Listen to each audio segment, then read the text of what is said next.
Hey everybody, it's Carl. Welcome to Carl's Opinion, and it's our live call-in show. And just want to welcome everybody aboard and everybody who'll be joining us shortly. And there's our call-in number, 775-273-8970. And I saw from the headline, William Barr, Mueller clears Trump in Russia probe. And I'll get to the actual letter. I downloaded the actual 4-page letter that William Barr wrote to the both House and Senate committees on judiciary, to both the majority, the committee chairpersons, and the ranking members of each committee, all four people. But let's cut it. We'll cut over to the story right now, and just go to get there right now. All right. So let's see. All right, William Barr, the Attorney General, writes to Congress that Mueller clears Trump in Russia probe. Well, he didn't actually say Mueller clears Trump in Russia probe, but that's the headline. When you see the context of the story, you'll see what I'm talking about, and we actually read the letter. So let's go ahead and get to it. So Jeff Murdoch and Stephen Dinan of the Washington Times wrote this. It's just updated at 4:30 p.m. On Sunday at Eastern Standard Time, just a couple hours ago. Well, 1:30 hour my time on the West Coast. Special counsel Robert Mueller found no evidence that anyone connected with President Trump or his 2016 campaign conspired with Russia to subvert the 2016 election, according to a summary of his findings released Sunday by Attorney General William Barr. Yet, Mr. Mueller did find actions by Mr. Trump after he was in office that suggested he may have been attempting to obstruct the probe into the election. Mr. Mueller did not recommend prosecution, but left the decision up to Mr. Barr, who said he doesn't see enough evidence of a crime to pursue charges. And Barr wrote in the letter, Deputy Attorney General Rod Rosenstein and I have concluded that the evidence developed during the special counsel's investigation is not sufficient to establish that the president committed an obstruction of justice offense. Mr. Barr wrote in a letter summarizing his findings. It was sent to Congress Sunday afternoon and quickly became public.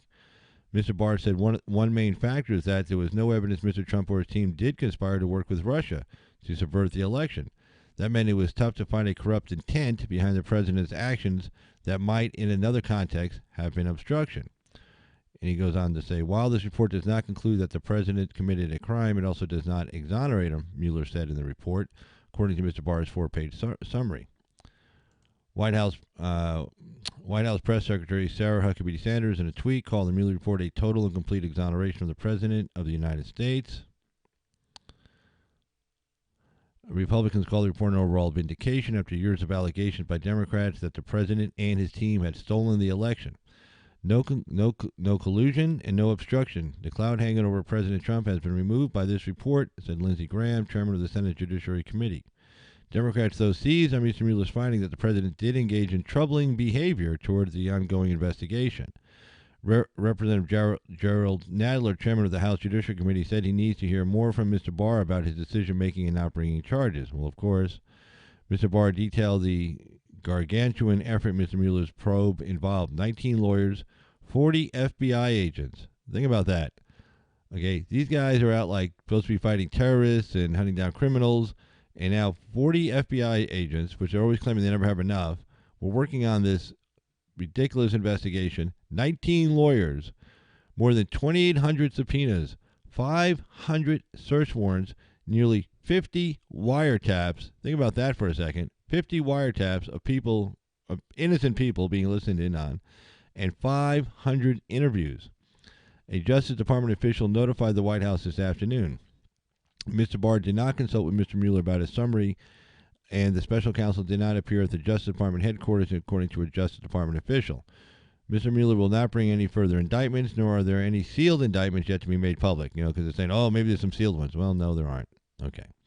Donald Trump Jr. and Mr. Trump's son-in-law, Jared Kushner, both had been rumored to be targets for their role in arranging a 2016 Trump Tower meeting with a Russian lawyer who promised dirt on Hillary Clinton. Mr. Mueller ended his probe without a public indictment of them. Indeed, while he brought dozens of charges against others in the Trump orbit, those all stem from concealing information and financial crimes of their own making, rather than conspiracy to subvert the election. Yeah, everything was either pre-Trump. Anything anybody got indicted for was either what they did before they got involved with Trump in the campaign, or when they, lied, if they lied, if you will, to Mueller. Basically, Mueller would have somebody that said one story, and then you tell another one and say, "Oh, you lied to us." Well, how do you know the other guy was telling the truth? Maybe it wasn't a lie. But you're faced with having to lay out millions of dollars in attorney's fees and everything else, and your life turned upside down. There's a lot of leverage the federal government can put on you. So anyway, congressional Democrats have demanded Mr. Mueller's full report to Mr. Barr be made public. Democrats have also told Mr. Mueller to preserve all of his work, signaling that Congress will want to see his raw materials and perhaps pursue its own investigations. Right, and here's a guy, for all you want to say about Mueller, one thing you say is he's thorough. I mean, what possible more power could Congress have? Okay, first of all, let's just back. I'm going to back this story up a little bit right here. Okay, this is where Mr. Barr, the Attorney General, detailed the gargantuan effort Mr. Mueller's probe involved. Okay, first of all, neither the House nor Judiciary nor Senate no committee is going to have 19 staff attorneys. Going to have 40 FBI agents working for it. It's not going to be able to issue more than 2,800 subpoenas. And guess what? Neither the House nor the Senate can issue a search warrant. Neither the House nor the Senate can wiretap somebody's phone. Okay, how much more thorough could any committee in the Congress be than this guy was? I mean, this guy went after everybody. There was no stone left unturned. I mean, my God, 2 years. I mean, 80 days. But it wasn't just 675 days. Remember, the FBI started on this back I think it dates back to March of 2016 for sure, when they actually started planting people in the Trump campaign, which means that they didn't just wake up and say, let's do it today. I mean, they were actually, planning this for a couple of months. So, they're looking at possibly late 2015.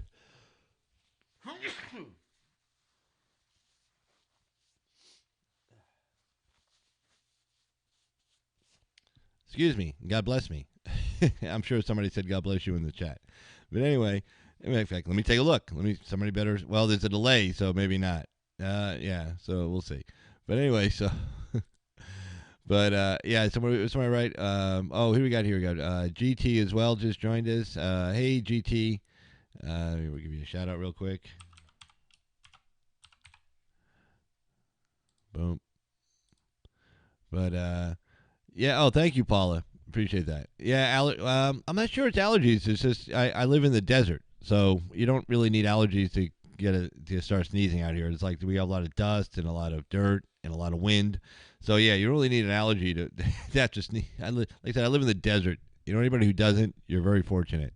But nonetheless, anyway, so back to what I was saying. I mean, how much more detailed could any House or Senate committee? How much more of an investigation could they possibly do? I mean, this guy just did everything. I mean, he wasn't. He didn't have a time limit either. I mean, it wasn't like. And as the first letter indicated, neither Rosenstein nor the acting attorney general nor Barr himself, Mueller said, hey, I think you shouldn't go that way. Don't go this way. Mueller says, hey, I'm going to go this way. What do you think? No, nobody even interfered with his probe, and there was no time limit. I mean, he could have kept going and going and going, but he got to the point where there's nothing left to do. Every stone had been unturned.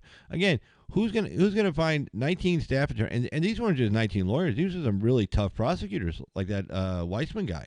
I mean, that guy's he's a maniac. I mean, I say that in a good way. But I mean, that he's like a maniac. He's like one of those prosecutors that just goes everywhere. Like he's like probably like me as a defense attorney. I'm just like that's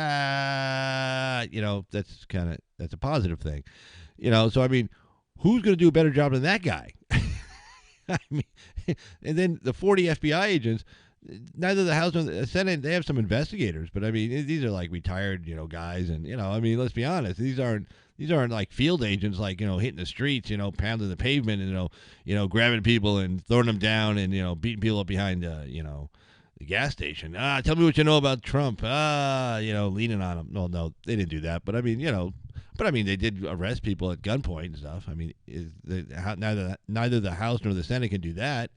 And 500 search warrants, again, the House and the Senate can't do that. 50 wiretaps, the House and the Senate can't do that. So what more do they want?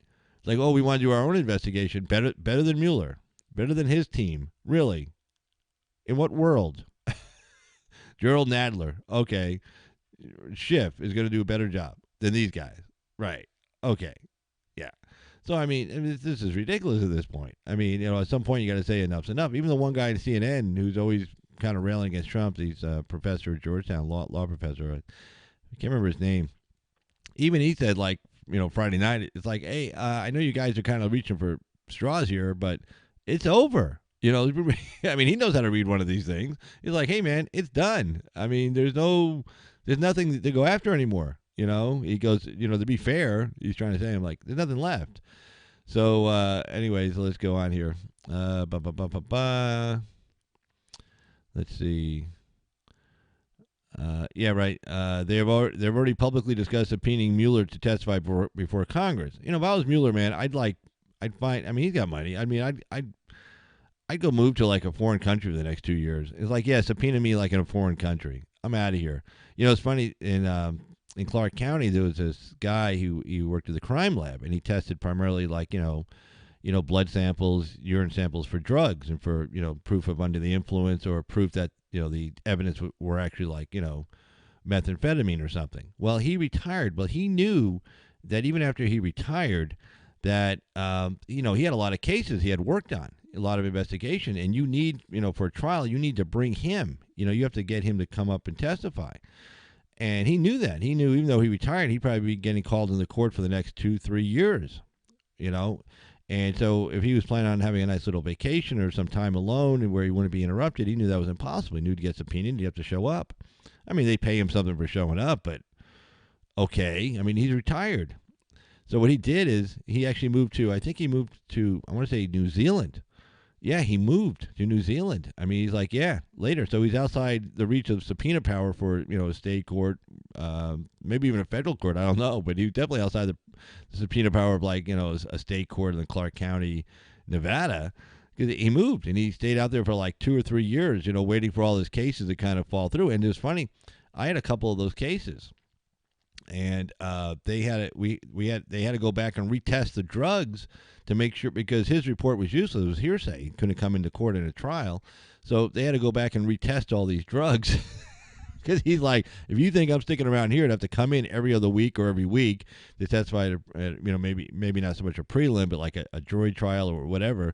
Because you're nuts. So he moved to like New Zealand for like 2 or 3 years. I think he just came back recently. But we all laughed. It was like, yeah, I do the same thing. If Mueller was smart, he'd do the same thing. I don't know, go live in Switzerland for a few years until at least till after the 2020 election. Otherwise you're going to be getting called up before the Senate, before the House. Well, not so much the Senate probably, but definitely the House. And, be getting called for interviews and everything else. I mean, if he was smart, he'd just get out of town. I mean, you can't keep him here. He can leave. I mean, hell, he could probably move to Canada. You still can't subpoena him there. Or, I don't know, go to Mexico. I mean, whatever. Brazil, somewhere. Even if you want to go somewhere close by, like, I don't know, Dominican Republic. I mean, you're close, but you're in a foreign country, and it's like, you can't subpoena me. Sit on the beach. He's got some nice retirement. Plus, he made some decent money on this investigation. But anyway, Democrats say they fear an attempt to cover up information damaging to the president. Well, okay, so what's the point? Okay, the point is you just want to print gossip? It's like, oh, we found some, stuff like, President Trump picks his toenails, Oh, we got to get that out there. The American people have a right to know. No, not really. They don't. I mean, did he commit a crime? No. Okay, nothing. In fact, I'll get to the obstruction thing in a bit because the Democrats are going to jump all over this. So I'll get to the letter in a second. So then, let's see who says this. Nadler said, if the Justice Department doesn't release a whole report or tries to keep parts of it secret, we will certainly subpoena the parts of the report, and we will reserve the right to call Mueller to testify before the committee or to subpoena him, Nadler said. Well, here's the bad news about that. Okay, Justice Department, say they send a subpoena and say you don't show up or say you refuse to answer. And they want to hold you in contempt. Well, who guess who prosecutes that? The Justice Department. So that's why the Justice Department, they were able to stonewall the Republican Congress so much. It's like, oh, yeah, you're going to hold us in contempt? Yeah, okay, call your first witness. Oh, no, you're in charge of prosecuting. Oh, okay. Well, I guess you're not calling any witnesses.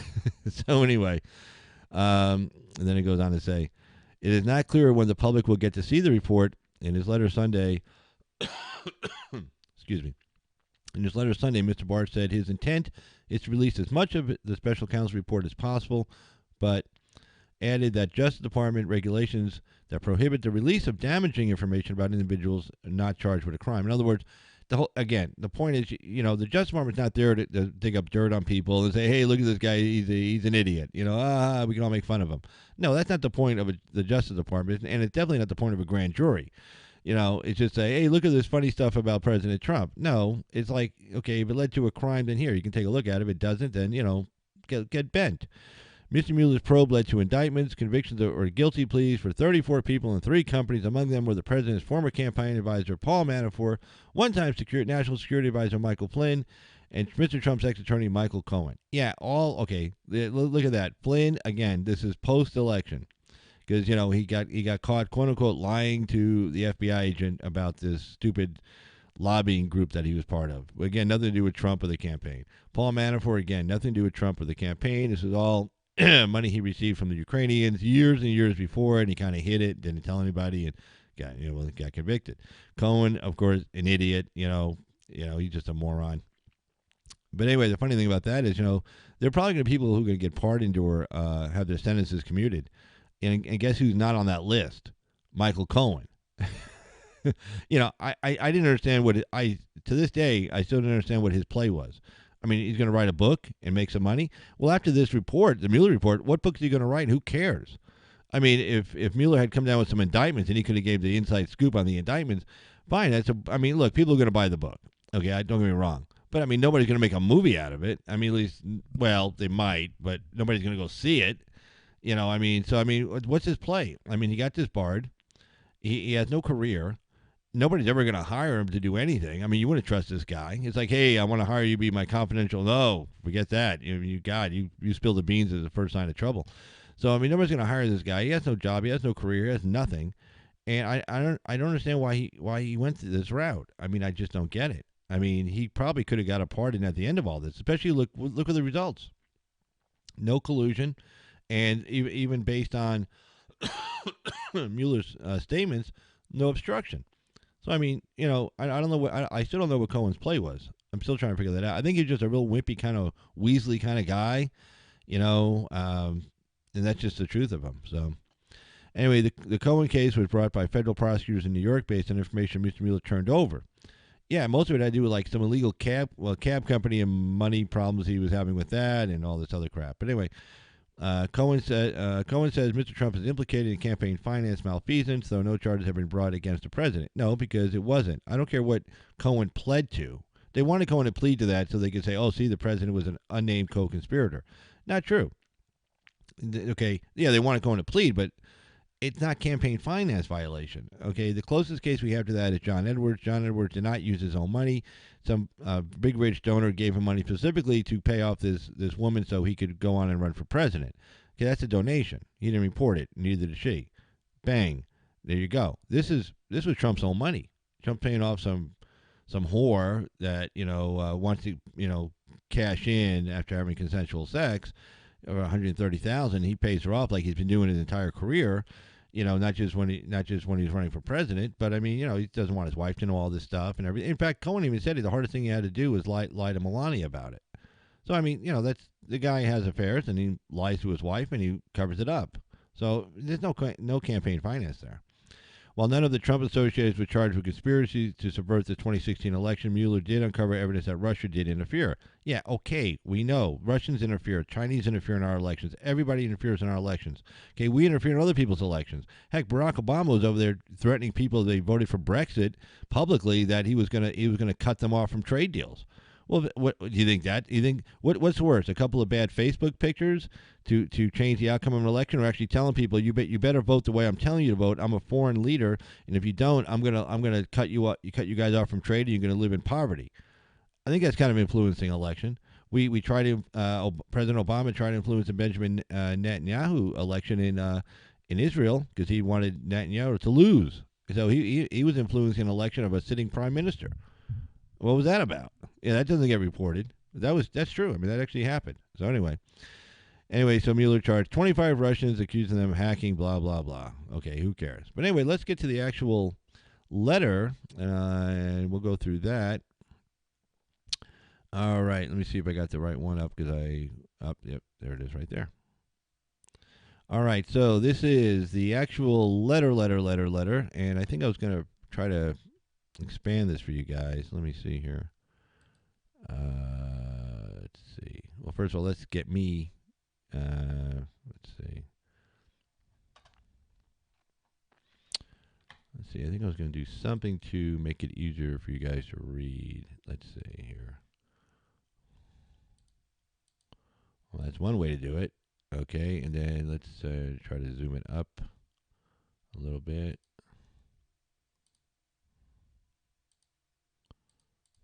Let's see if that works. Yeah, it might actually work. Let's see. Let's just scroll down just to check it out. Yep. Okay. There we go.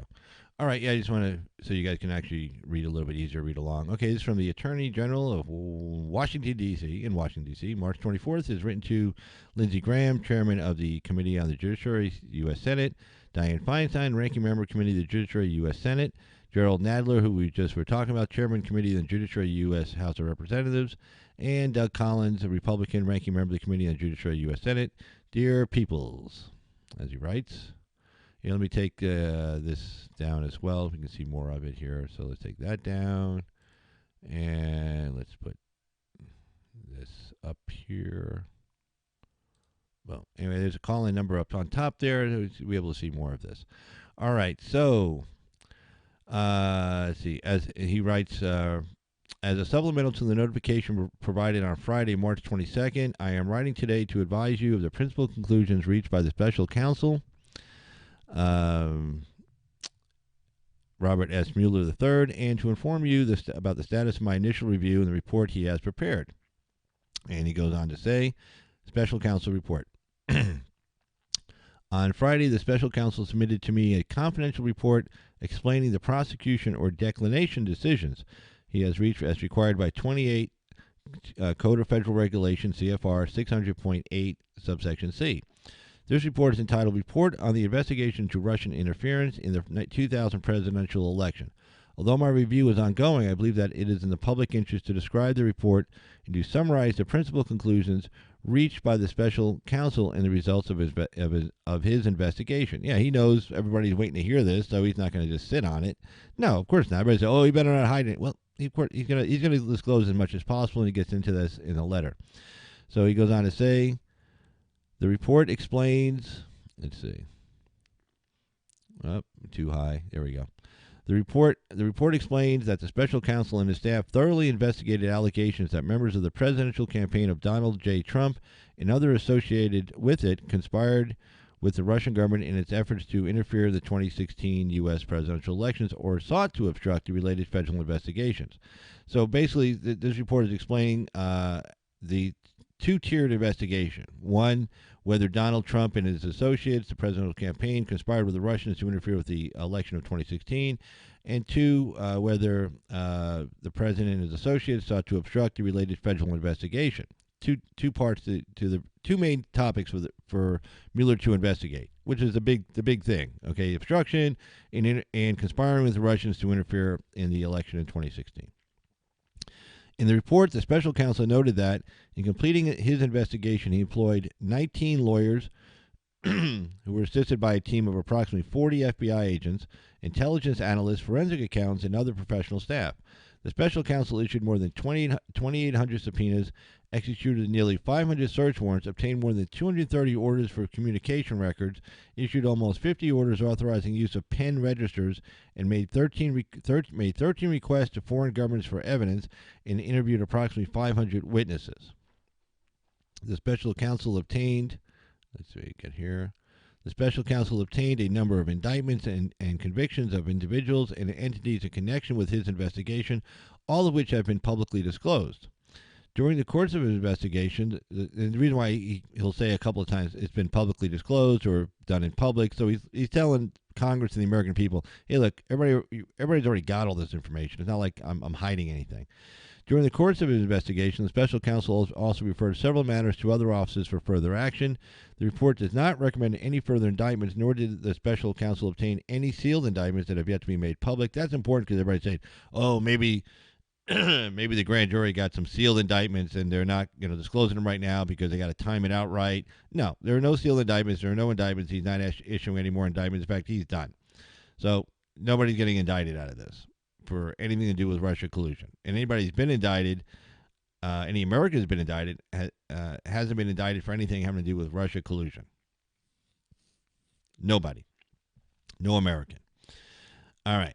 So let's see. So the special counsel report is divided in two parts. The first describes the results of the special counsel's investigation into Russia interference in the 2016 presidential election. The report outlines the Russian effort to influence the election and documents crimes committed by persons associated with the Russian government in connection with those efforts. The report further explains that a primary consideration for the special counsel's investigation was whether any Americans, including individuals associated with the Trump campaign, joined the Russian conspiracies to influence the election, which would be a federal crime. The special counsel's investigation did not find that the Trump, and this is important, the special counsel's investigation did not find that the Trump campaign or anyone associated with it conspired or coordinated with Russia in its efforts to influence the 2016 U.S. presidential election. As the report states, the investigation did not establish that members of the Trump campaign conspired or coordinated with the Russian government in its election interference activities. The special counsel's investigation determined that there were two main Russian efforts to influence the 2016 election. The first involved attempts by a Russian organization, the Internet Research Agency, also known as IRA, to conduct disinformation and social media operations in the United States designed to sow social discord, eventually with the aim of interfering with the election. As noted above, the special counsel did not find any U.S. person or Trump campaign official or associate had conspired or knowingly coordinated with the IRA in its efforts. Although the special counsel brought criminal charges against a number of Russian nationalists and entities in connection with these activities. The second element, make sure I don't go too high here. There we go. The second element involved the Russian government's efforts to conduct computer hacking operations designed to gather and disseminate information and to influence the election. The special counsel found that Russian government actors successfully hacked into computers and obtained emails from persons affiliated with the Clinton campaign and the Democratic Party organizations, and publicly disseminated those materials through various intermediaries, including WikiLeaks. Based on these activities, the special counsel brought criminal charges against a number of Russian military officers for conspiring to hack into computers in the United States for purposes of influencing the election. But, there's a big but, as noted above, the special counsel did not find that the Trump campaign or anyone associated with it conspired or coordinated with the Russian government in these efforts, despite multiple offers from Russian-affiliated individuals to assist the Trump campaign. And a little footnote down here at the bottom, which comes back up to the top there. In assessing potential conspiracy charges, the special counsel also considered whether members of the Trump campaign coordinated with Russian election interference activities. The special counsel defined coordination as an agreement, tacit or express, between the Trump campaign and the Russian government on election interference. Now he goes on to talk about obstruction of justice. Let's get to that. Obstruction of justice, the second part of the investigation. The report's second part addresses a number of actions by the president, most of which have been the subject of public reporting. Yeah, like the interview he did with the guy from NBC, that the special counsel investigated as potentially raising obstruction of justice concerns. After making a thorough, factual investigation into these matters, the special counsel considered whether to evaluate the conduct under department standards governing prosecution and declination decisions, but ultimately determined not to make a traditional prosecutorial judgment. The special counsel therefore did not draw a conclusion, one way or the other, as to whether the examined conduct constituted obstruction. Instead, for each of the relevant actions investigated, the report sets out evidence on both sides of the question and leaves unresolved with the special counsel's views as difficult issues of law and fact concerning whether the president's actions and intent could be viewed as obstruction. The special counsel states that while this report does not conclude that the president committed a crime, it also does not exonerate him. Kind of left that. This is where the Democrats. If you're going to look for one place where the Democrats are going to jump all over, it's going to be this, because at the end of the day, Barr and Rosenstein are the ones who make the decision. Not say, well, look, there's not enough there to prosecute. Now, look, if there was enough there to prosecute, Mueller would have said it. Okay, so he's saying, well, it could go either way. Well, if something can go either way, that means you're not going to prosecute. I mean, you don't. All you need is probable cause to prosecute. Don't get me wrong. That's all you need. Real low standard.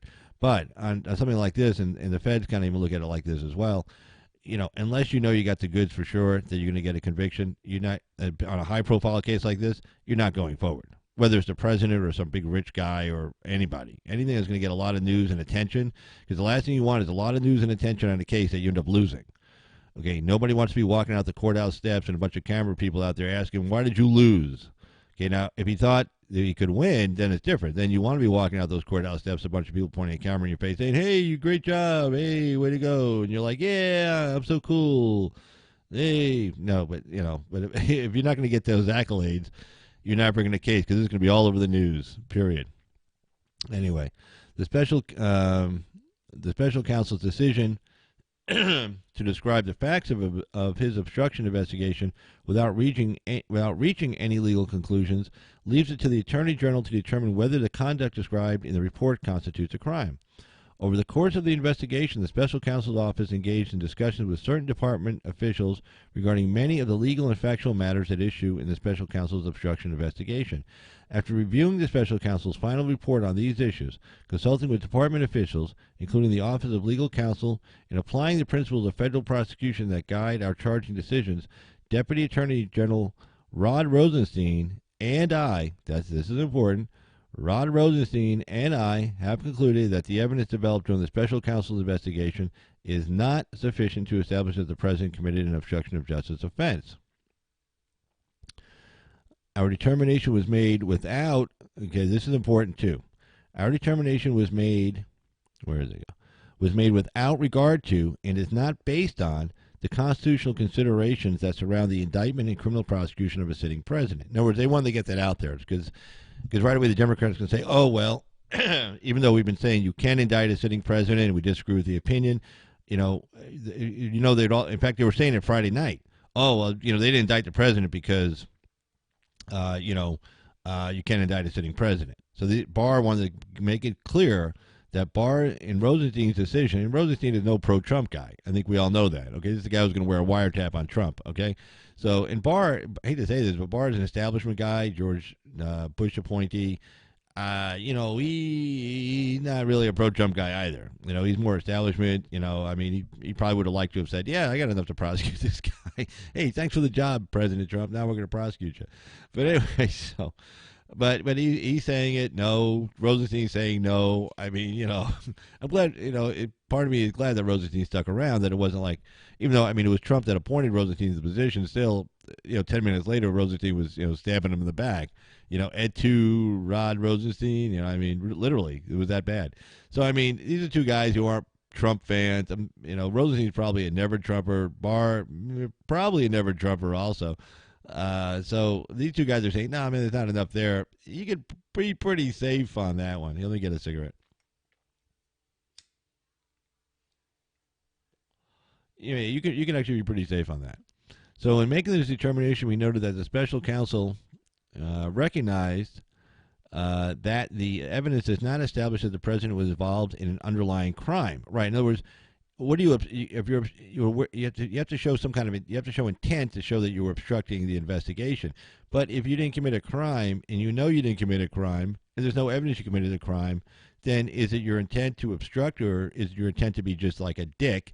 And, I love Donald Trump. Everybody knows that. I'm wearing the Trump hat. But, let's be honest. The guy could be a dick, okay? And he said he pretty much knows that. He knows he could be a dick. And, he did a show where he tells everybody you're fired, okay?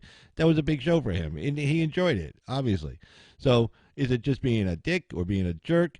or was he actually trying to hide something because he didn't want Comey digging around, snooping around, and finding out about his meetings with Vladimir Putin behind the 7-Eleven, that kind of stuff.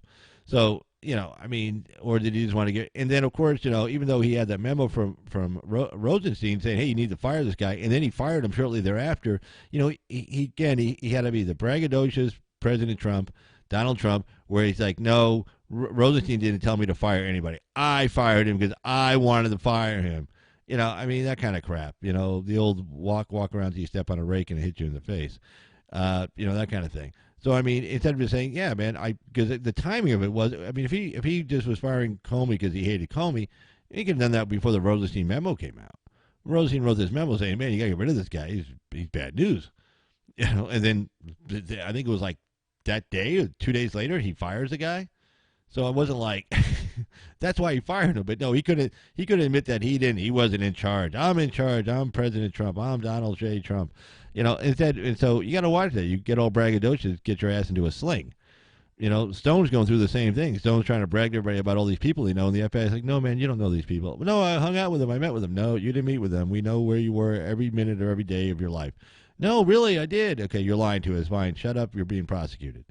I mean, Stone's the same way. Like, he'd rather go to prison and be looked at as an important person than not go to prison and be looked at like he's a nobody. So there you go. So let's see where it goes. Let me just check chat room real quick here. See who we got in here. All right. Your taxpayers, so we wasted 2 years and $30 million for nothing. Thought you might like to know. Yeah, no kidding. I mean, I totally agree. So anyway. Oh, God. Let's see. Crazy. But, okay, let's see here. In making this determination, okay, in making this determination, we noted that the special counsel recognized that the evidence does not establish that the president was involved in an underlying crime related to the Russian election interference, and that while not determinative, the absence of such evidence bears upon the president's intent with respect to obstruction. Generally speaking, to obtain and sustain an obstruction conviction, the government would need to prove beyond a reasonable doubt that a person acting with corrupt intent engaged in obstructive conduct with a sufficient nexus to a pending or contemplated proceeding. In cataloging the president's actions, many of which took place in public view, the report identifies no actions that, in our judgment, constitute obstructive conduct. Obstructive conduct had a nexus to a pending or contemplated proceeding and were done with corrupt intent, each of which, under the Department's principles of federal prosecution guiding charging decisions, would need to be proven beyond a reasonable doubt to establish an obstruction of justice offense. The relevant regulations, let's see, I don't go too far. The relevant regulations contemplate that the special counsel's report will be a confidential report to the Attorney General, and he cites the Federal Register statement there. As I previously stated, however, I am mindful of the public interest in this matter. For that reason, my goal and intent is to release as much of the special counsel's report as I can, consistent with applicable law, regulations, and department policies. And then he's going to explain some of this. Based on my discussions with the special counsel, Based on my discussions with the special counsel, my initial review, it is apparent that the report contains material that is or could be subject to the Federal Rule of Criminal Procedure 6, subsection E as in Edward, which imposes the restrictions on the use and disclosure of information relating to matters occurring before a grand jury. Rule 6E generally limits disclosure of certain grand jury information in a criminal investigation and prosecution. Citing it. Disclosure of 6E material beyond the strict limits set forth in this rule is a crime in certain circumstances. The restriction protects the integrity of the grand jury proceedings and ensures that the unique and invaluable investigative powers of a grand jury are used strictly for the intended criminal justice function. Okay. Let's see. Given these restrictions, the schedule for processing report depends in part on how quickly the department can identify 6E material that by law cannot be made public. I've requested the assistance of the special counsel in identifying all 6E information contained in the report as quickly as possible. Separately, I also must identify any information that could impact other ongoing matters, including those that the special counsel have referred to other offices. As soon as that process is complete, I will be in a position to move forward expeditiously in determining what can be released in light of applicable law, regulations, and departmental policies. And he writes at the end, as I observed in my initial notification, the special counsel's regulations provide that the Attorney General may determine that that public release of notifications to respective committees would be in the public interest. I have so determined, and I will disclose this letter to the public after delivering it to you. And hence, this is why we're reading it. So that's really good. That was excellent. Let's get this up here. So, excellent, as they would say. Let me fix this up a little bit for you again. There we go. Boom. All right. So, good news. Okay. I think we all expected it. The whole story just seemed crazy to begin with. That he was an agent of Russia. The Russians had a sleeper cell, and it was Donald Trump, and they've been hiding him for all that. And Putin was, when he was in the KGB, was his handler, and they planned this thing all along, and for the last 30 years, and then lo and behold, their opportunity presents itself, and now they have one of their own. Like Trump speaks Russian or something, or he's really Russian, or he went to Russia when he was a kid, and they turned him. The whole story just seemed, really kind of wacky. It just did. I don't know. I never believed it.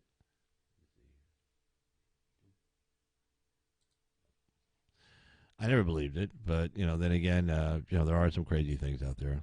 So, but yeah, lots of wasted money, lots of lives shattered, lots of lives ruined, and of course, like I said, the Democrats, they'll find a way to go through on this obstruction thing. But it seems like the two guys we're looking at, these are not Trump fans. Okay, anybody who's going to stand up and say, "Oh, this guy's in bed with Trump," no, Barr, no, not even close. Okay, Rosenstein, really, Rosenstein, no, the guy who didn't limit the when he went ahead and prepared the actual, if you will, contract or terms that Mueller was going to be doing his investigation, left it wide open for him. I guess hindsight was probably a good idea because nobody can say, well, he was limited, because he wasn't. Now, it's funny, though, on mainstream media, I've heard him say, oh, well, Mueller's kind of limited. Now you can't do what Congress can do. Actually, Mueller did everything. And then anything that he didn't think he should be prosecuting, he referred over to the Southern District of New York or another agency. But he prosecuted Manafort. Manafort had nothing to do with campaign finance violation, not campaign. It had nothing to do with the Russia collusion case, Russia conspiracy case. And he still prosecuted Manafort. So, now they're saying, well, gee, he was limited in this, that, and the other. Well, he wasn't, So I'm really not quite sure why they're, well, I know why they're saying that, because they want to make it seem like, well, we can do stuff that, that they can't, Oh, by the way, just let everybody know, I did fix that audio issue I had with Nanya Business last night. So when she called in, when she tried to appear by video, I could hear her.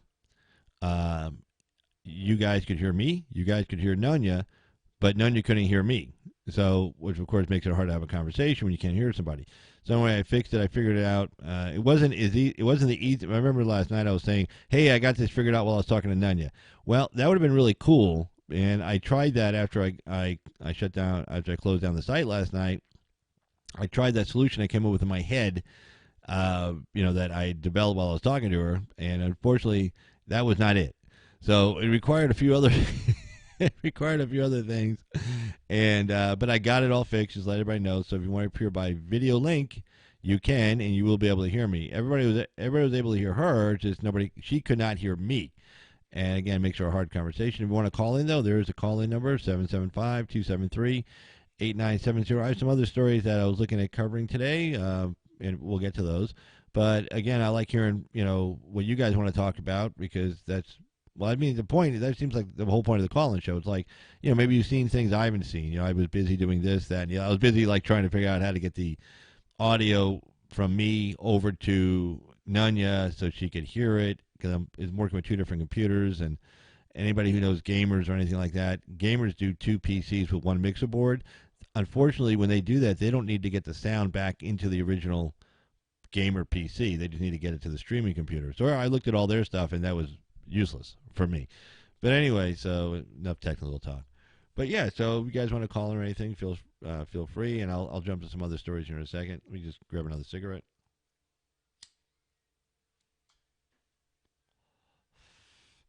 In fact, let's see, where was I?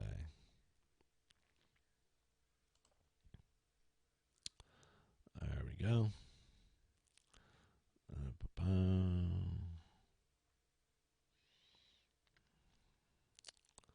Probably a good story there. Probably cut down on this. Oh yeah, let's really that high. All right.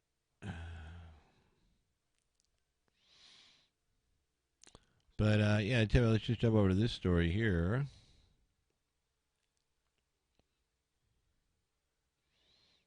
And let's see.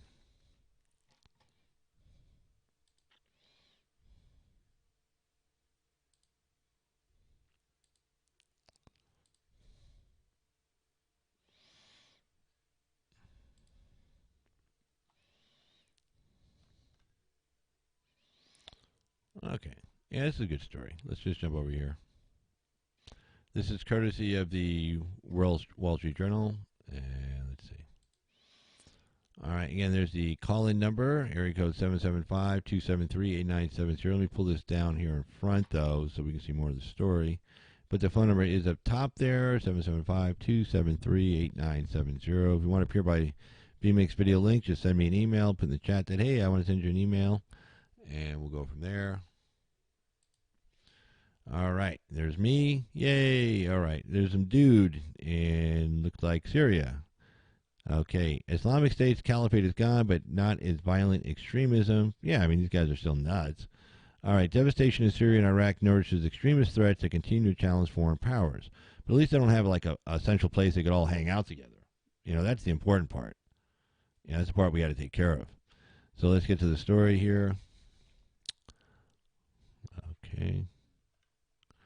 This is by Soon Engel Rasmussen, and she writes from Beirut. The collapse of the Islamic State's caliphate has delivered a crushing blow to the extremist group, but the conditions that nourish the insurgency and others in war-shattered Syria and Iraq remain perilously in place.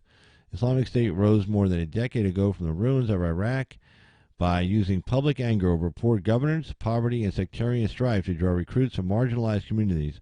Iraq's lawlessness offered fertile terrain in the insurgency and for the insurgency to spread. After 5 years of war against the group in Iraq and Syria, the caliphate is gone. Remember, Obama said it was going to be a generation, about 25 years. Yeah, well, there you go. After 5 years of war, and only 2 years for President Trump, by the way. After 5 years of war against the group in Iraq and Syria, the caliphate is gone. Now the U.S.-backed Syrian forces have captured the militants' last desert holdout in eastern Syria. And yet, seed beds of extremism remain in both countries, even after the military campaign aimed at uprooting the Islamic State. Shrinking territory, and here's a map here. Let's see if we can get this on here for you guys. Areas of Islamic State control in Iraq and Syria. And there you go. Nothing. Caliphate collapses. And I think this map should... okay, this is what they originally held. This is under President Obama. And then President Trump comes in and he starts shrinking it, and then that little bit of area right there, and then that little bit of area right there, and then gone. So let's see. This I'll show you. Here's President Obama. Oh, they control that. And then here comes President Trump, and here's where they start losing. Doom, ba-doom, ba-doom, ba-doom, ba-doom. Boom, ba-boom, ba-boom. And then they got that little area down there in the circle, and then boom, gone. And let's watch it one more time. That's pretty cool. President Obama. The caliphate. President Trump comes in. We're killing the caliphate. We're beating them up. We're knocking them down. Oh, the little bitty guys now. Oh, my God. Oh, look at little bitty land they got. They got a little bitty circle right down there. Boom. Gone. Thank you, President Trump. Yay. But anyway, if you really want to hammer a nail in the coffin of ISIS in Iraq and Syria, you need to rebuild devastated societies. True. And help them reconcile. True. Said Fawaz Gurgis, professor of Middle Eastern politics at the London School of Economics and author of The Rise and Fall of Al-Qaeda. Yes, exactly what went wrong in Afghanistan. That one congressman, that movie Tom Hanks played in about the congressman who helped defeat the Russians with the help of the by using the Mujahideen and getting them arms and stuff. And he's over there. You see the movie. He's over there trying to get some money to help these people rebuild their economy. Because they said, look, if we leave all these people homeless and poverty and starving, they're going to become radicals. And of course, nobody listened to him. Well, hopefully somebody listened to this guy. Because, I mean, we just did this movie. You know, we don't want to do another movie 20 years from now with the same result that happened in Afghanistan. So let's hopefully maybe we'll listen to this guy and try to get this thing done right. So President Trump has said the defeat of the group allows for the 2,000 U.S. troops in Syria to leave. Fine. The pullout decision has been criticized by U.S. allies and prompted then U.S. Secretary of Defense Jim Mattis to announce his resignation in December. U.S. military now plans to keep a residual force up to 1,000 troops in Syria, Wall Street Journal has reported. General Joseph Votel, the top U.S. commander of the Middle East, told a Senate panel in February that although Islamic State is dispersed and segregated, its leadership is alive and maintains fighters, facilities, and resources. Yeah, well, they just scattered. Okay, there you go. And you just got to hunt them down. But again, they don't have a big home base that they can say, hey, look, we're doing so great. We got this big caliphate. You know, that was a big, I mean, let's be honest with you, that was a big recruiting tool. It was huge. In a sign of Islamic State's capability, even as its forces hunkered down in the last dying corner of the caliphate, its sleeper cells have stayed active, assassinating at least 139 members of the U.S.-backed Syrian Democratic Forces since August, according to the Syrian Observatory for Human Rights, a UK-based monitoring group. In January, a suicide bomber from one of those cells killed at least 19 people, including 4 Americans, in the northern Syrian town of Mabij. Islamic State regularly targets Mosul and Raqqa, its two main former urban strongholds. Such attacks are likely to pose a growing threat as the U.S. pulls out of Syria and leaves the remaining powers. The remaining powers will be the Assad regime, Iran, Russia, and Turkey, to take on multiple extremist insurgencies in the shattered country. Okay, let's be honest about something. Okay, our guys, our troops, American troops, we have rules of engagement. We're kind of limited, and you know how cruel we can be. Okay, I want you to think about this for a second. Who are we leaving behind to deal with these remnants of these morons? Okay, the Assad regime. I think he's kind of a mean guy. Iran, kind of a bunch of mean people. Russia, they can be pretty mean when they want to be. Turkey, oh yeah, they're gonna go in and just take the people out. In fact, the Turkish president was talking to Trump when Trump was making the decision to pull out. And Bolton said, "No, we got to stay there." And so, the Turkish prime minister says to President Trump on the phone, he goes, "Why do you want to stay there?" He goes, "Because once you get out, pretty much get out of our way, we'll finish these guys off. I mean, trust me." And he wasn't saying we're going to go in there and just be murderous bastards. He didn't say that. But he was pretty much telling the president, look, we got this. And so then that's when the president turned to Bolton and said, well, they said they got this. Do you have any doubts that they're going to take care of this? And if you don't have any doubts that these guys are going to kill everybody in sight, you know, clean this mess up, why are we still there? Bolton couldn't give him an answer. That was actually reported. Bolton could not give him an answer as to why we should stay. He goes, like, well, they're going to take these guys out on their own. And they're going to do it in a way that we can't because we're the United States of America. We can't go in there and just, you know, get all crazy on people. So, but these guys can because they do and they will. You know, I mean, Assad, Iran, Russia, and Turkey. I mean, please, you know, once we're out of the way and we're not there with a big camera on them, I mean, even though we got satellites looking down at them, but we're not right there on the ground. I mean, they're going to finish these people off. I mean, it's not even be close. So, anyway, the U.S. strategy may have helped crush the caliphate, but it has done little to fortify Syria against an extremist revival, according to Aaron Stein, director of Middle East program at the Philadelphia-based Foreign Policy Research Institute, largely because the state itself remains so weak. Well, okay, so send them some money. But see, now, here's the deal, though, right? Who are we going to send money to? Assad? Well, you can't do that. Nobody in this country is going to go along with that. Oh, you can't send money to Assad. He gasses his own people. And then not to mention, Assad is in bed with the Iranians, the Russians, and the Turks. Well, we got our own issues with Turkey, but, you know, he can't send money to help Russia. Oh, my God. Plus, Russia's got a base there. We're not jumping up and down about that. So, I mean, you know, I guess it's going to be up to, I mean, us just having 1,000 guys here is not going to make it any better for these people. It's not going to get rid of any of the conditions on the ground. I mean, those 1,000 guys are guarding a pass, you know, and those passes are important. You're in the desert, certain roads and stuff, and passes are important to get through for transportation, communications, moving military men, equipment, all that kind of stuff. Moving terrorists, you know. But, I mean, I guarantee these people, the people we just mentioned, Assad, Iran, Russia, and Turkey, they could guard that pass just fine. Okay, they don't need our 1,000 guys there. Remember, those 1,000 guys are targets. I mean, they got 1,000 targets on their back. You know, there's people who just want to take out Americans, and they're sitting out there. I mean, look, these guys are heavily armed. They can probably call in all kinds of air support. I mean, I have no doubt. You know, they said help. I mean, I guarantee you there's a whole bunch of planes, raining down bombs on top of their enemies in 2 seconds. But still, you don't want it to be in that position. I mean, you might lose a few guys. That's not good. So, we'll see on this one, but hopefully, I'd like to see us get the hell out of there. And then if we have to send some money, I mean, there's plenty of other people who can send money. It doesn't have to be us all the time. But somebody get that country back on its feet. They don't have a lot of natural resources, unfortunately, but they have some. So let's see, got here. All right, and let's see what's going on in the chat. Let's see. Nothing much going on in the chat today.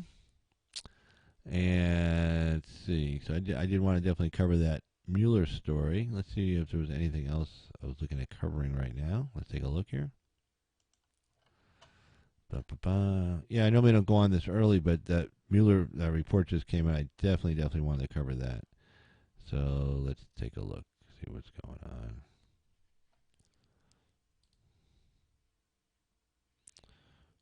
Okay, let's see.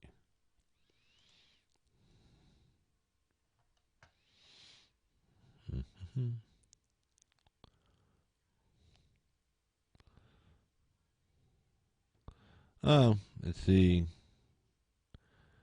Okay, well, we're sticking with the here's Adam Schiff, moron of the decade. Oh God, I gotta have a picture of this guy up here. He's such a jerk. God, he's such a dork jerk. He's like the worst of both worlds. But anyway, let's take a look what he has to say. It looks like they were talking about briefing the Gang of Eight on the classified briefing, but he's not a member. I don't think. Well, I think he's a member of the Gang of Eight. Well, maybe he's not. God, I can't remember now. Let's see. Let's take a look here.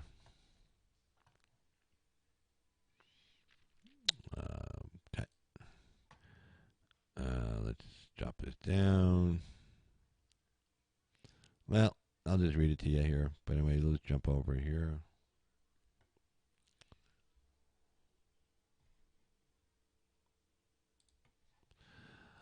All right. Adam Schiff rejects Gang of Eight classified briefing on Mueller report.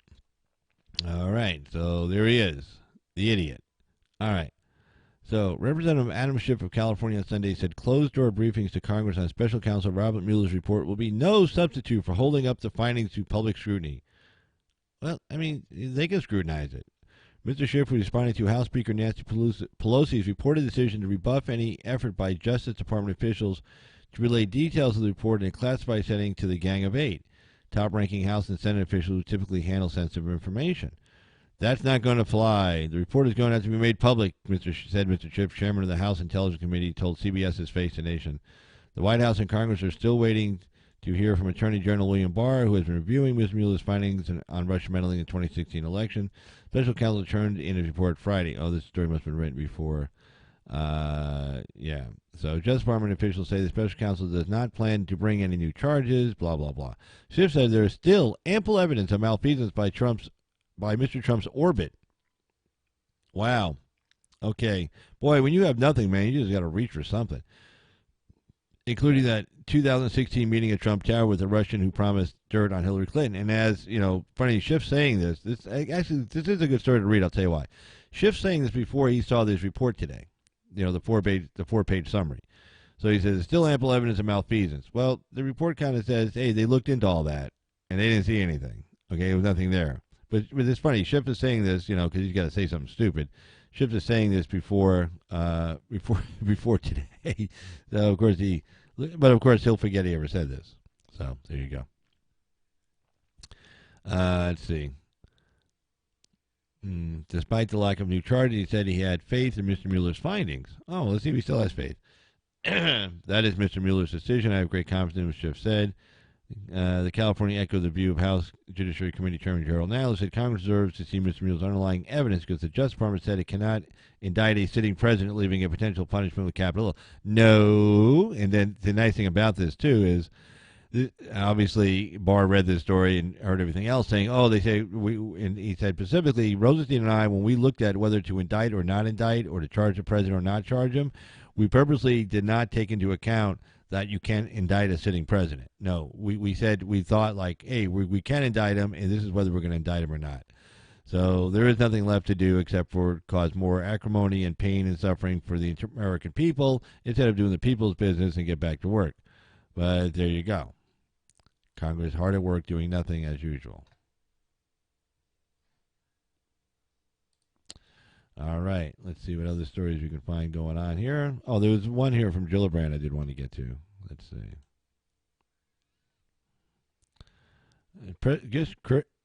Kirsten Gillibrand attacks Trump's manhood. Our president is a coward. Well, okay. See, she knows she has no chance of getting the nomination. This is called punching up. Okay, she's got to get some kind of attention because she's not going to get any. You got Biden getting ready to enter the race, Sanders, Beto, Harris, Cory Booker. Nobody's even thinking about Kirsten Gillibrand. I mean, nobody is thinking about Kirsten. I don't know where she's going to get her money from, honestly. Because, all the big donors are not heading in her direction. Let's just put it that way. All right, let me see if I can fix this a little bit here. All right. Okay. So, Kirsten Gillibrand attacks Trump's manhood. Our president is a coward, she says. Yay. Let's see. Another idiot. All right. So let's take a look and see what she has to say. Let's see what's going on. All right. So Kirsten Gillibrand attacks Trump's manhood. Our president is a coward. New York. Kirsten Gillibrand on Sunday questioned President Trump's manhood. Yeah, that's really cool. And accused him of tearing apart America's moral fabric, kicking off her presidential campaign with a rally in front of Trump Hotel. Oh, such courage! That's how she's kicking off her presidential campaign with a rally in front of Trump Hotel.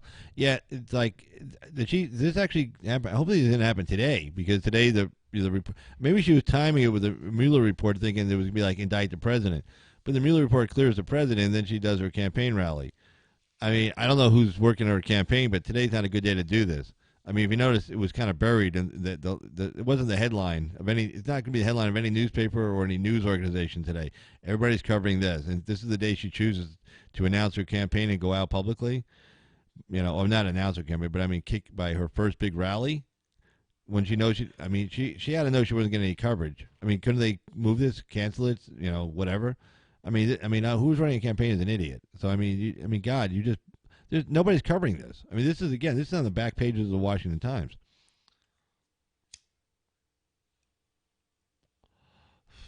Here we go. This is why she's doing the rally in front of Trump Tower. Look up at that tower, a shrine to greed, division, and enmity. Now look around at you. The greatest strength is by far is ours. She told the cheering crowd. This woman, this is the most greedy, manipulative person out there. She got in bed with the Clintons, to get to where she was, and then when Clinton was looked like was bad, then she dumped on the Clintons, and now she's trying to get back in with the party establishment. There's no money for her. Okay, this person is just someone that sees an opportunity and takes it, and has no kind of moral compass. She has no kind of courage or character whatsoever. And then she's pointing up to the oh, look at that greed. Wish you can play the class warfare? Really? Gillibrand, of all people, going to play class warfare. Oh, God.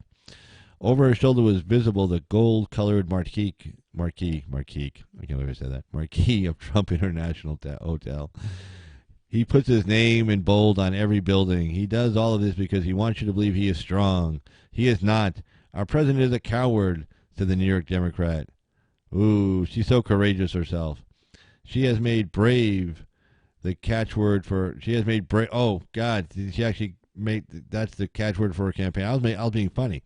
She has made brave the catchword for her campaign and used it to distinguish herself from what she described as the cowardice, fear, and hate of Mr. Trump's presidency. Yeah, like low unemployment numbers. Lots of foreign investment. Yeah, it's a terrible guy. Then she says, "We deserve a president who is brave." Like who? Like her? How come she wasn't, going after, Bill Clinton, years ago? In fact, she even said, gee, I guess I might have made a mistake. No, she didn't make a mistake. She knew what Bill Clinton was doing. She knew what Harvey Weinstein was doing. She didn't say anything about him or anything because she needed Bill Clinton and Hillary Clinton's support and money and Harvey Weinstein's support and money to become a senator in the state of New York. So, she wasn't brave. If she was brave, she would have called him out on it. But then she wouldn't be U.S. Senator. So she goes, we deserve a president who's brave, not her. Yeah, a president who will walk through fire. Wow. Gee, what a metaphor. And do what is right, she said. Jesus, what an... The rally beside the Trump Hotel was designed to draw media attention and help her campaign gain traction in a crowded field where she is currently at the back of the pack. But it also understood how shallow. But it also underscored how shallow her support is at this early stage of the race. About only 1,000. I added the word only. Only 1,000 people showed up for the event in this city that is the heart of her state. I mean, there you go. She's a senator from the state of New York. She's in Manhattan. I mean, there's literally what 6 million people live in Manhattan. No, or 6 million people live, and she can't get more than 1,000 people to show up. Wow, there you go. Her big speech. That should have been in quotes. Her big speech was also displayed on a jumbotron screen for a few hundred people in the mostly empty overflow area. Oh, they even set up an overflow area. Oh, that's funny. 1,000 people. And then, here we go. By comparison, an estimated 20,000 people turned out for Senator Kamala Harris's kickoff speech in Oakland, California in January. Yeah.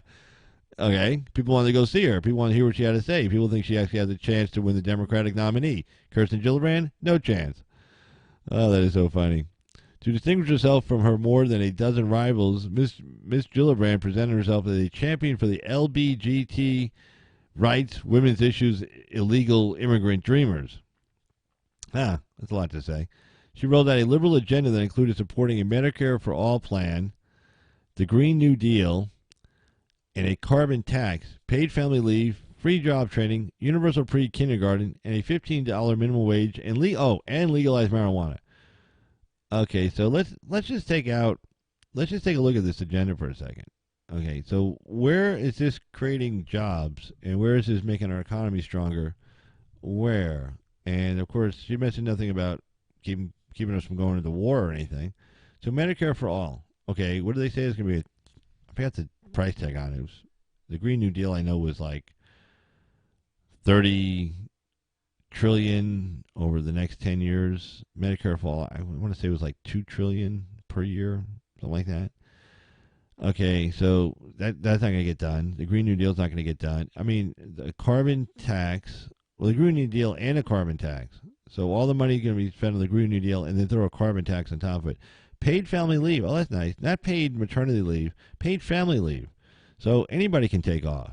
Yeah, so if say your wife has a kid and you want to take off a couple of weeks, your employer has to pay you for not being there? Well, my wife, she had a baby. It's like, yeah, you didn't have a baby. Well, yeah, but I want to be there for her. Well, I think women have been having babies for like tens of thousands of years, millions of years. I think she's got it. Oh well, okay. Free job training. Okay. Well, we do a lot of free job training already. Universal pre-kindergarten. Well, most people, go to preschool. It doesn't really cost anything. And of course, $15 minimum wage. Of course, does nothing. Legalizing marijuana, which I guess you got to be high to kind of be in favor of all these things. So maybe it's a good thing. Her campaign billed it as the biggest speech of her nascent run. She made the case that her record of fighting for underdogs, sexual assault victims, LGBT people, and victims of gun violence made her uniquely qualified to take on Mr. Trump. Really? That makes you qualified to take on a sitting president with low unemployment, low inflation, low interest rates, housing starts through the roof. Yeah, okay. How? Anyway, I am proud to have stood up to Donald Trump more than any... Oh, this is a pretty interesting phrase. More than anyone else in the U.S. Senate. So she's trying to prove how tough she is. I mean, I'm sure that a few other senators might have a little disagreement with her on that. So I am proud to have stood up to Donald Trump more than anyone else in the U.S. Senate, she said. Let's see. Ba-ba-ba-ba-ba. Yeah. Yeah.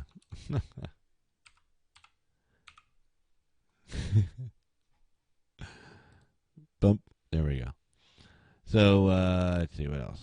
While she made her aggression toward Mr. Trump a centerpiece of her pitch, the New York Democrat said she was not running against Mr. Trump as much as she was running for the American people. She probably didn't mention the American people much in her speech. I am running for president to fix what has been broken and to repair our moral fabric. Our moral fabric. And she's in a position to tell us what that is. Yay! Democrats. Wow. Well, I mean, you gotta. Well, I don't feel for them, but you gotta kind of understand. Normally, let's see. Normally, when you're running, you get to run against like a bad economy or something, or there's some unpopular war, or whatever. But in this case, none of the above.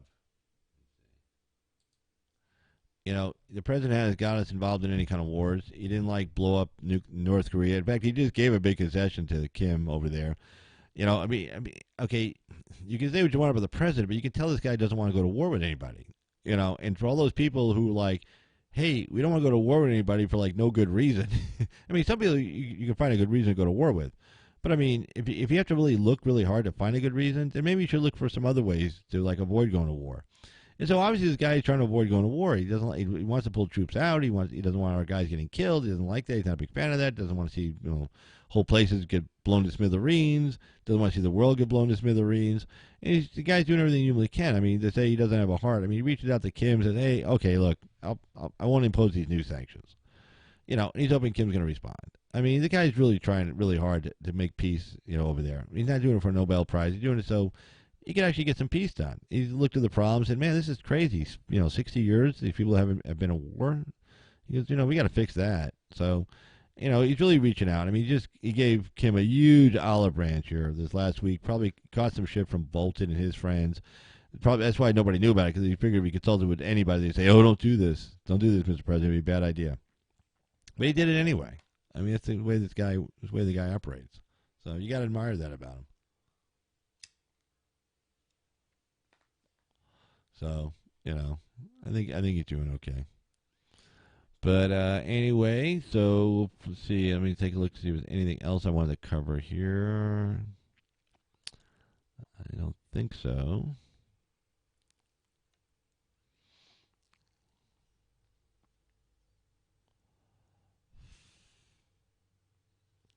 Let's see.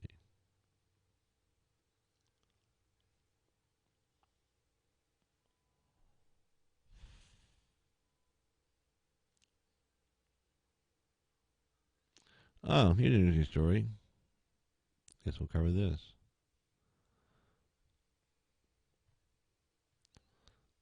Huh. Go figure. All right, let's get to this one. This sounds interesting. Whoa. Wow.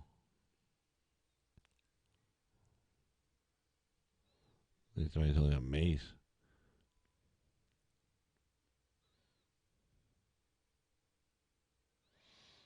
Huh. Canoga Park, California. All right, let me get over to this story here. All right, let's see.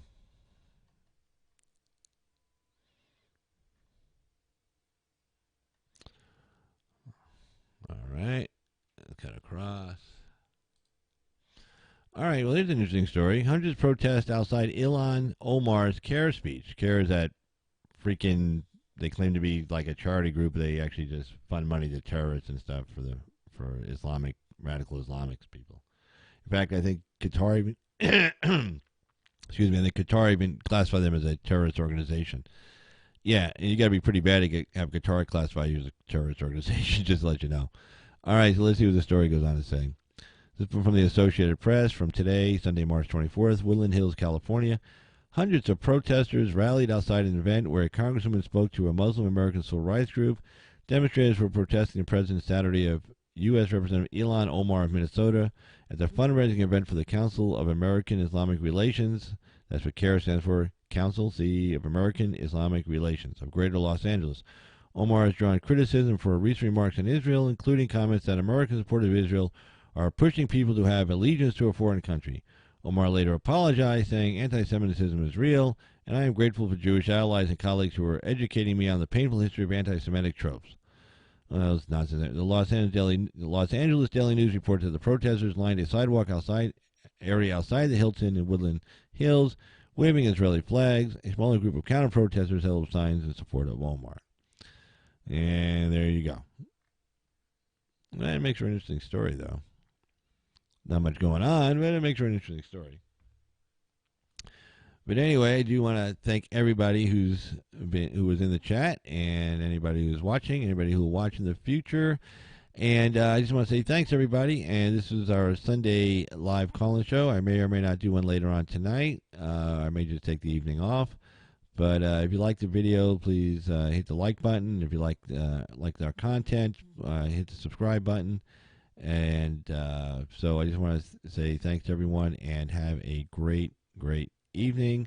Like I said, I may come back later to do a live stream, but then again, I just may watch other people's live streams. Take the evening off. So anyway, guys, have a good one. Take care. Bye-bye.